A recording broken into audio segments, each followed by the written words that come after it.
Welcome back everyone to my tutorial series about Rust, and today we're going to be covering functions.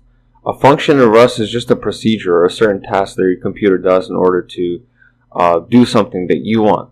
So the most basic function we've encountered so far was the main function. Okay, the main function exists in every single Rust program you have, because without it your program doesn't work.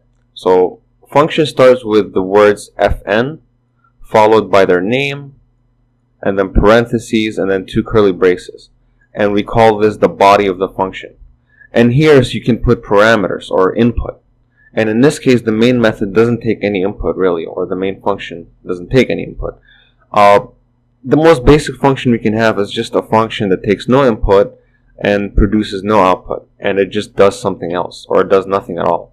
For example, I'm just going to have a function that prints hello, right? So I'm going to call this fn hello, takes no arguments, and it just prints, this function is basic. Okay, so it's not something complicated. And then in order to call the function, you just say hello like this, followed by two parentheses and then a semicolon. Okay, so we can try this again. We can run it, do cargo run, and it says this function is basic. Okay, so this is one of the most basic functions you can have.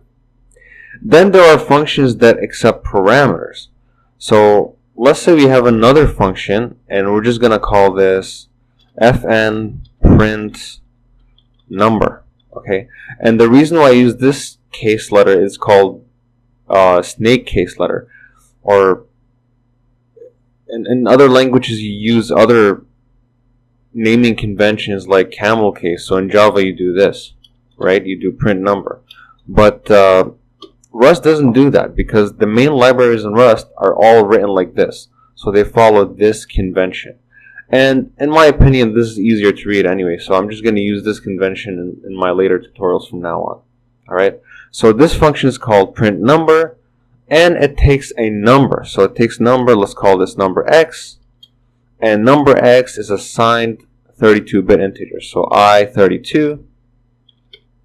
Okay, and it returns nothing. It just prints that number. So print ln, and I'm just gonna say your number is, and then here I'm just gonna say x. Okay, so it just prints whatever number you input into it. So if I come back here in my main method and say, and call this function and say print number, and I want to print the number 50. Okay, so it's going to print to the screen your number is 50. So that's our second type of function. So let's try that. And as you can see, it works here. It says your number is 50. Okay, now note something. It's not like let. In let, you can just say let x equals 50, right? However, you notice in the parameter here, you have to specify what kind of variable are you putting.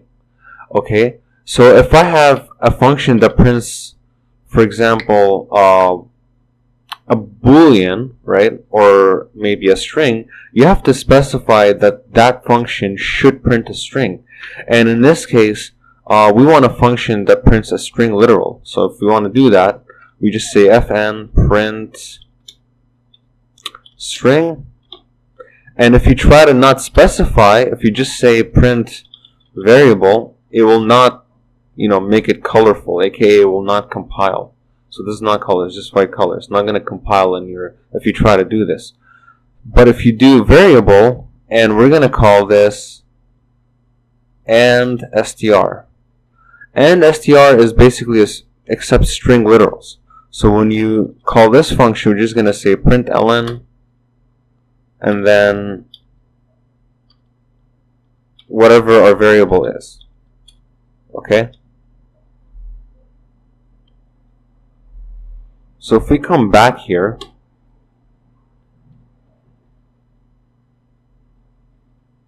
whoops,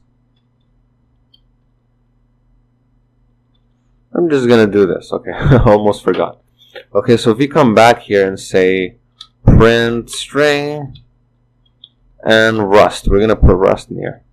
Okay, and we come back to our terminal and we'll print Rust. It prints a string. And in fact, if you don't specify anything, if you just say fn print anything, okay, and we just say X,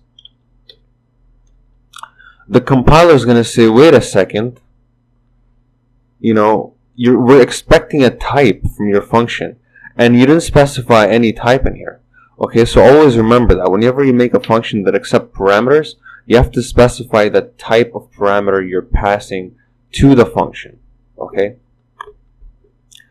No, all these functions return nothing so far, so we're just printing stuff to the screen. But what if you want a function that returns a value? Then in that case, you have to specify that as well. So, for example, let's say, you know, I have a function called, I'm going to call this function sub1. So it just subtracts 1 from whatever you value pass it on. So I'm going to call it fn sub1. Okay? And this function accepts an integer. So i32, it's a 32-bit signed integer.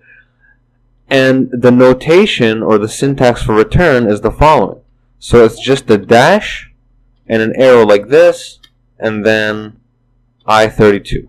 Okay? So it accepts an integer and returns an integer. And that's another thing you have to focus on. If you want to accept the type and, you know, you return another type, then it's not going to be possible. So if you pass the integer 5 and you try to return a floating point, it's going to give you an error, right? So you have to return the same type that you're passing in. So this function accepts an integer and returns an integer, and then we just close with our curly braces here. And the notation for return is simply the following. So it's just going to be x minus 1. Okay? So you notice here that there's no semicolon, because this will actually give you a syntax error. And in fact, if we try to compile this, you cannot do this actually.